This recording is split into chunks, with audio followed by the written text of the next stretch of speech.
चारशे 75 मंदाकिनी एकनाथराव खडसे।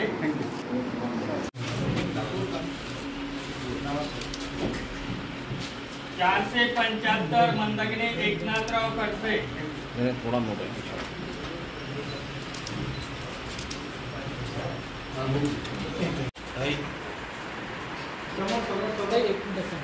बाहेर घेऊन जा रे फॅमिली सगळ्यांना।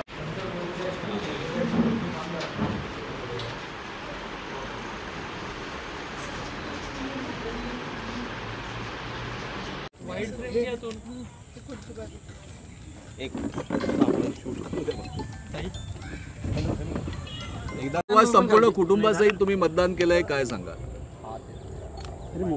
रक्षाताई भारतीय जनता पार्टीच्या तिकिटावर या ठिकाणी लोकसभेसाठी उमेदवार आहे आणि रक्षाताई आमच्या परिवारातील एक सदस्य आहे। त्यामुळे परिवारातील साऱ्या सदस्यांनी जे मतदानास पात्र आहेत अशांनी या ठिकाणी एकत्र येऊन मतदान केलं। या देशाचे पंतप्रधान मोदीजी व्हावेत आणि या देश अधिक विकसित व्हावा, अधिक विकासाच्या दृष्टीने या देशाने वाटचाल करावी, यासाठी त्यांच्या ध्येय धोरणावर विश्वास ठेवून आम्ही सगळे या ठिकाणी मतदानास आलेलो आहे। मतदारांचा प्रचंड उत्साह या ठिकाणी दिसतो आहे आणि लाईनमध्ये उभं राहून जवळजवळ 20-20 मिनिट 25-25 मिनिट लागत आहे। मला आनंद आहे की मतदार उत्साहाने या ठिकाणी मतदानास येतो आहे।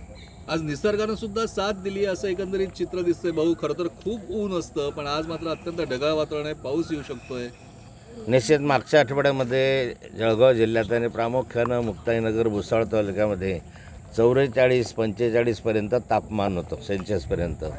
आज थोडं पावसाचं वातावरण आहे आणि उन्हाने दडी मारलेली आहे, त्यामुळे या ठिकाणी मोठ्या प्रमाणावर मतदार उत्साहानं येतो आहे। जर 44-45 सारखं तापमान राहिलं असतं तर मतदानावर त्याचा परिणाम झाला असता, त्यामुळे मतदानाची टक्केवारी निश्चित वाढेल असं मला वाटतं। मागच्या वेळेला लीड खूप मोठं होतं गेल्या 2 निवडणुकीमध्ये, यंदा तो लीड मताधिक्य वाढेल, आपली पण एक साथ आहे, तुम्ही निवडणूक खांद्यावर घेतलेलं दिसतंय। मतदानाच्या टक्केवारीवर लीड अवलंबून नसतो, त्यामुळे मतदानाची टक्केवारी नेमकी किती होईल यावरच लीडचा वाट बघावी लागतील। मला हे निश्चित माहिती आहे, विश्वास आहे माझा की रक्षाताई ह्या प्रचंड मताधिक्यानं निवडून येतील। आज आपण बघू शकतो की खूप मोठ्या उत्साहाने लोक ह्या निवडणुकीच्या मतदानाच्या प्रक्रियेमध्ये सामील होत आहे।